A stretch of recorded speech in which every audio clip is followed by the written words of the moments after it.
راوية المتهمة بالتعدي على زميلتها بالتجمع الخام بتكشف عن مفاجأة تقلب الموازين. ظهرت الطالبة المتهمة بالاعتداء على زميلتها كارما في مدرسة التجمع، وكشفت أنها تعرضت أيضا للاعتداء والسب من الطالبة المجني عليها، وأكدت وقالت: أنا تعرضت للاعتداء والضرب وكنت رايحة أعمل محضر بس هم قالوا لي نتصالح. وكمان قالت الطالبة المتهمة: أنا مستقبلي كله ضاع وكنت من الأوائل، وكمان عمي أول ما عرف بالقضية مات ومعرفتش أروح الدفنة، أنا مظلومة وليا حق، أنا كنت بدافع عن نفسي وهي اللي بدأت لما اتحرشت بأختي سارة وبعدها شدتني من شعري وكمان ضربتني. وضافت راوية وقالت طالبة المدرسة الدولية: أنا جالي ارتجاج في المخ وكدمات في كل جسمي، وعملت تقرير طبي بحالتي الصحية، اتعدت عليا بالضرب عشان اتحرشت بأختي كما ظهر في الفيديو.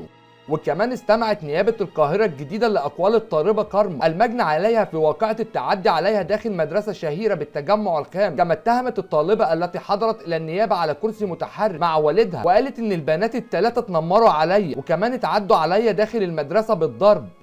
وكمان قال والد كارما تم استدعاء اولياء امور الطالبات لسماع اقوالهم فيما حدث، مضيفا ان كارما الان تعاني من كسر مضاعف في الانف وحالتها النفسيه صعبه جدا، وقال كمان: اتمنى ان لا يبقى ما حدث في الذاكره.